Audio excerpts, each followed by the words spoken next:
معرکه بسیار غریب میماند. قرآن و احکام قرآن است و سیمای محمد رسول الله است که غربت زده در وسط این میدان باقی میماند. به نام پیغمبر ردای پیغمبر رو پاره پاره میکنیم. به نام رسول الله امامه مبارک رو از سرش بر میداریم. به نام رسول الله نوامیس اسلامی را هتک میکنیم. به نام رسول الله و با سوی استفاده از آیات قرآن و احادیث، این بر ضد این، آن بر ضد آن. شما ببینید در افغانستان مشکل در کجاست؟ در ورای مرزها. مشکل در کجاست؟ در قلوب عقدمندهای فاسد و پلید و مریض. وانگه بهایش رو که بده مردم افغانستان. مردم افغانستان باید تاوان بده تا یک قاچاقبر به قدرت برسه. باید خون بده تا او مافیای تریاک به قدرت برسه. باید از زندگی خود، آرامش خود دست بردارد تا فلان سرمایه‌دار به فکر حفظ پولش باشد و از مقام و موقعیت قدرت افغانستان استفاده کند و آبش خوره همه این نزاعها و جار و جنجالها را بیاین با چند تا حدیث دروغ، با تفسیر غلط آیات قرآنی، با تهمت بر رهبران دین و پیشوایان مذهب و دین این عقده های خودش رو منفجر کنن و مردم رو در شعاع آن تکه و پاره و بیچاره کنن. تنها افغانستان نیست، کران تا کران کشورهای اسلامی در این آتش و نفاق و جدال و جنجال می سوزد. اونجا که شیعه و سنی نباشد، فرقه های سنی به جان هم می رود. اونجا که فرقه ها نباشد، احزاب به جان یکدیگر می رود. به هر بهانه جنجال و جدال کام مسلمین رو در دنیا تلخ کرده. همه اینها ثمره توطئه معاویه ابن ابو سفیان است و در این میان حسین ابن علی فرزند پیغمبر است. قرآن مجسم است، سنت مجسم است، روح رسول الله است، حامل میراث انبیاء الهی است، حامل میراث پیغمبر خداست. او نمیتواند این وضعیت را تحمل کند. همان گونه که شب گذشته بود یا شب گذشته تر او داستان رو از زبان معاویه نقل کردم که آرزوی معاویه این بود که باید نام پیغمبر را دفن کند. از کتاب شیعه نگفتم، از کتاب مسعودی گفتم که از مورخین برادران اهل سنت و جماعت ماست. از زبان اوی مسئله رو گفتم. معاویه ابن ابو سفیان تمام این کارها رو کرده تا دین رو از بین ببرد. او با همان جهالت اموی در برابر بنی هاشم آمده، جهالت بنی امیه در برابر بنی هاشم، در حالی که پیغمبر دیگه پیغمبر است، متعلق به بنی هاشم نیست، او متعلق به همه انسانیت است. او عبدالله است و رسول الله، نه هاشمی صرف، اگرچه پدر و مادرش هاشمی باشد. بنابراین معاویه این رو میخواهد. به همین دلیل مردم رو به جان هم انداخته.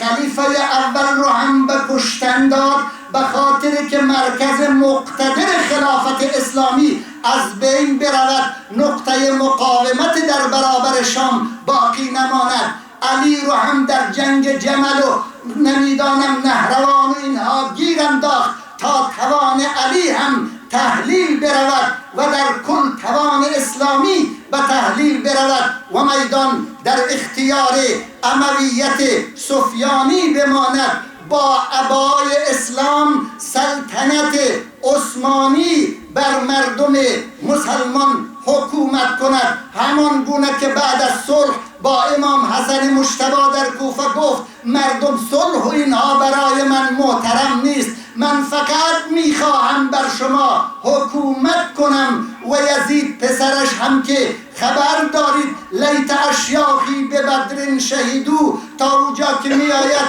لیت اشیاخی به بدر شهیدو من بنی، نمیفهمم الا شعر دقیق به یادم نمانده.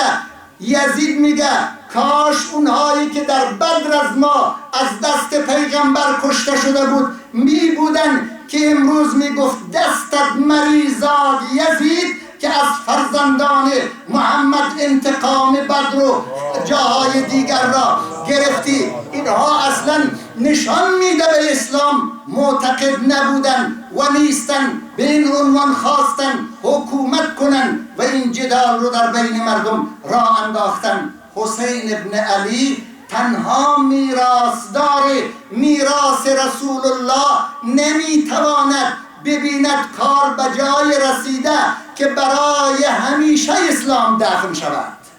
به همین منظور 2 سال قبل از مرگ معاویه در سال 58 هجری سفر به حج آمد. ابن عباس و عبدالله جعفر رو با خود آورد. وقتی طواف و وقوف عرفات و وقوف مشعر و همه اینها رو پشت سر گذاشت، آخرین منزل منا هست که در اونجا می آید مردم قربانی می کنند و با رمی جمرات از مراسم فارغ و آزاد می شود و با قربانی محل می شود و لباس احرامی رو از تن بیرون می کنند. در منا آمد حضرت امام حسین علیه السلام فرستادگانش رو فرستاد و همه بنی هاشم و همه صحابه و تابعین صحابه که در حج آن سال حضور داشت، همه اینها را در خیمه خود در مینا دعوت کرد. حدود 1000 نفر در این محفل شرکت می کند. 200 نفر از صحابه پیغمبر است که زمان پیغمبر رو درک کرده و همه حرفها رو از پیغمبر شنیده. حدود 800 نفر از تابعین است، از فرزندان صحابه، اونهایی که حرفهای پیغمبر، تصامیم پیغمبر، گفته‌های پیغمبر را با یک واسطه از پدران و کسان خود شنیدن. اینها رو در یک خیمه جمع کرد با حضور بنی هاشم. 200 نفر از صحابی پیغمبر و حدود 800 نفر از تابعین، 1000 نفر رو اینجا جمع کرد و یک محفل تشکیل داد. بعد امام حسین بلند شد و شروع کرد به سخنرانی. سخنرانی امام حسین بسیار مفصل است، نه من میتوانم همش رو حفظ کنم و نه هم مجلس گنجایش بیان او رو دارد. اگر قرار باشد این خطبه امام حسین تفصیل داده شود، یک عاشورا می طلبد که از اول تا به ختم عاشورا در رابطه با این خطبه آدم صحبت بکند. 3 بخش دارد خطبه. در بخش اول خطبهش با این گونه از مردم سوال می کند: ای مردم، شما را به خدا قسم، انشدکم الله، شما را به خدا قسم، اینی که می گویم راست است یا نه؟ ای مردم، شما را به خدا قسم، وقت پیغمبر بین اصحابش عقد اخوت خواند، بین خود و علی عقد اخوت خواند. علی را به برادرش گرفت و گفت تو برادر من در دنیا و آخرت هستی. مردم همه گفتن به خدا قسم شنیدیم که پیغمبر چنین. مردم آیا پیغمبر در وقت مشکلات جز به علی به کس دیگر تکیه میکرد و همیشه علی رو علی نمیگفت، برادر خطاب میکرد؟ همه مردم گفتند به خدا قسم شنیدیم از پیغمبر. مردم در خم غدیر علی را به ولایت منسوب داشت پیغمبر یا نه؟ همگی به خدا قسم ما این رو شنیدیم. همین گونه هر آنچه درباره علی ابن ابی طالب بود که بنی امیه این کارش میکرد، امام حسین سوال میکرد و همه 1000 نفر یک صدا میگفتن به خدا قسم ما این رو از پیغمبر شنیدیم و تو راست میگی. بخش اول سخنرانیش دفاع از حق علی و اهل بیت پیغمبر است و اعتراف از همه مردم گرفتن که حسین راست میگوید و این اوصاف علی ابن ابی طالب و دودمانشین است و معنایش این است که آنچه که معاویه ابن ابی سفیان انجام میدهد برخلاف قول و عمل پیغمبر است و بنابراین او ضد پیغمبر است و ضد راه پیغمبر است. در بخش دوم سخنرانیش با مراجعه به آیات قرآن و نقل وضعیت علمای یهودی که اینها امر به معروف و نهی از منکر رو ترک کردن، اونگاه امام حسین به اهمیت امر به معروف و نهی از منکر میپردازد. میگه خدا واجب اولش امر به معروف و نهی از منکر رو قرار داده که اگر امر به معروف و نهی از منکر زنده باشد همه مسائل دینی زنده خواهد بود، ولی وقتی امر به معروف و نهی از منکر از میان برود دیگه همه چیز خواهد مرد. این بخش دوم صحبت است. در بخش سومی صحبتش امام حسین همون جمعیت رو مورد خطاب قرار میده، چون گفتم اینها صحابه و تابعینن، اینها علمای علم حدیثن، علمای تفسیرن، همه دانشمندان جامعه آن روز امت اسلامی هست. وانگهی با اونها خطاب میکند ایتها العصابة بالعلم معروفه و بالخیر مذکوره، ای مردمی که شما به علم و دانش معروف هستید، به کار خیر یاد میشوید، شما مردمی که هیبت پادشاهان دارید، همه اینها را از برکت همین دارید که شما حدیث میدانید، تفسیر میدانید و مردم خیال میکند احکام دینی توسط شما ترویج و تبلیغ می شود، وانگه اینها رو مورد ملامت قرار میده. شما به وظیفه خود عمل نکردید، امر به معروف نکردید، نهی از منکر نکردید. چرا این کارها رو نکردین؟ به خاطری که با آنچه از دست ظالمین میگیرید و اونها به شما چیزهای حق و سکوت میده، به او دل بندید و نسبت به آنچه دارید میترسید که ظالمین از دست شما نگیرد. شما امر به معروف رو کنار گذاشتید، نهی از منکر رو کنار گذاشتید، مردم رو به کام بلا دادید، دین رو خراب کردید، ظالم رو بر مردم مسلط کردید که اگر شما به وظیفه‌تان عمل میکردید این گونه جامعه خراب و ویران نمیشد. وانگه در پایان چند جمله دارد امام حسین که من هم مثل این که عضو حزب بزرگ شدم یک نوشته آوردم، عینکم رو نیاوردم. این عینک دوربین است، آلابایی نمیدانم این رو خوانده بتوانم یا نتوانم. منظور من امشب این جملات امام حسین است.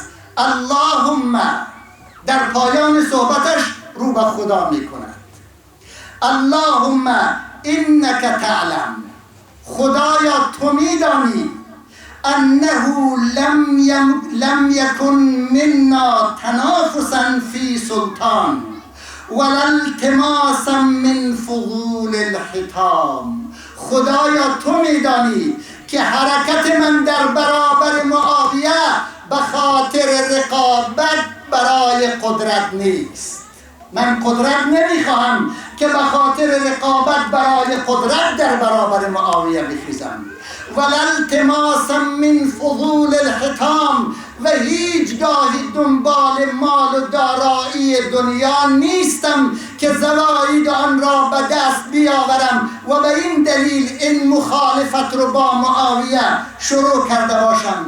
ولکن خدایا تو میدانی که من حسین به خاطر این چیزها حرکت کردم. ولکن لنوری المعالم من دینک، خدایا من این کار رو به خاطر این میکنم که دستورات دینی تو را برای مردم بنمایانم. و نظهر الاصلاح فی بلادک، دنیا رو فساد پر کرده، میخواهم اصلاح رو به میدان بیاورم. و یأمن المظلومون من عبادک، باید امنیت را برای مردم بیچاره به وجود بیارم مردم امنیت ندارند، دار و ندارشان توسط حکومت ظالم و مستبد دچار تاراج و یغمازدگی می شود و یعمل بفرائضک و سننک و احکامک و تا عمل به واجبات و سنت ها و احکام الهی تو شود. خدایا حرکت حسین برای نمایاندن احکام دین، برای فساد اصلاح کردن، به خاطر ایجاد امنیت برای مظلومین و برای زنده ساختن شعائر و دستورات دینی تو می باشد. بعد 2 مرتبه برمیگردد و همون جمعیت 1000 نفری رو مورد خطاب قرار میدهد.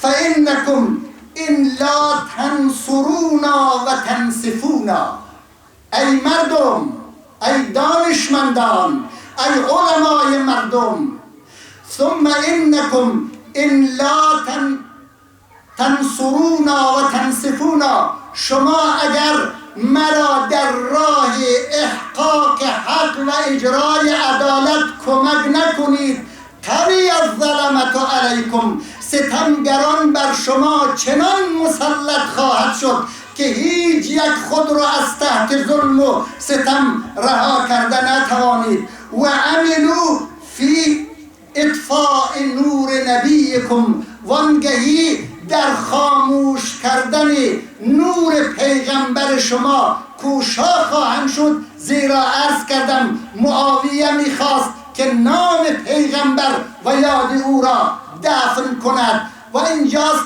که امام حسین صحبتش را تمام می کند و می گوید ای کسانی که اینجا حاضرید، هر جا رفتید این رو از زبان من برای بقیه مسلمین حکایت کنید. یادم رفت که همه مردم قلم و دوات و کاغذ برداشته بودن که کاغذ نبود، از پوست استفاده میکردن. هر چی رو امام حسین میگفت اونها یادداشت میکردن و یادداشت های اونها به عنوان خطبه امام حسین در منا امروز در اختیار ما و شما هست. بنابراین امام حسین برای نمایاندن احکام دینی، یعنی معالم و دستورات دینی را از تسلط تاریک سازی های بنی امیه نجات دهد، نمیدانم اصلاح به وجود بیاره و از مظلوم دفاع کند و امثال اینها، میگوید من قیامم را آغاز کردم. حکومت منظور حسین است، چون در همون اول خدا رو شاهد میگیره. خدایا تو میدانی که من به خاطر رقابت برای کسب قدرت این حرکت را انجام نمیدم. ما به خاطر نمایاندن دین، اصلاح وضع امت، دفاع از مظلومین و امثال اینها این حرکت رو انجام میدیم و مردم اگر مرا یاری کرد خودشان نجات پیدا میکند، اگر یاری نکردن خود اینها در چنگال ظلم و ستم گرفتار می شود. حرکت حسین دقیقاً از همین محفل در منا شروع می شود و بعد ادامه پیدا می کند در مدینه و مکه و سرانجام در کربلا و داستان شهادت امام حسین که در شبهای آینده انشاءالله در محضر شما پی خواهم گرفت و کلمات امام حسین را در مدینه، در مکه، در بینرا و در کربلا برای شما خواهم گفت. وانگهی در روز عاشورا معلوم می شود که حسین به آرمان خود رسید یا نرسید. کشته شدن چیزی است، پیروزی چیز دیگر است. ممکن است آدم کشته شود ولی آنچه که میخواهد به او قبلا رسیده باشد. بعد میگوییم که حسین کامیاب شد یا نه، وانگهی ما خواهیم فهمید که نقش حسین برای من شیعه، برای من مسلمان، برای من پیرو پیغمبر، برای من که تابع احکام قرآن هستم چه خواهد بود. اینجا فقط یک سوال دیگر رو مطرح می کنم با استفاده از شب یکشنبه، چون ممکن است در شبهای دیگر کمتر فرصت داشته باشم، و آن این که ای مردم شما در همین لحظه خواهران، برادران، پیران، جوانان، نونهالانه که حرف مرا میفهمید، از شما سوال میکنم آیا شما خود رو در جمعی که در منا در محضر حضرت امام حسین بودن احساس کردید یا نه؟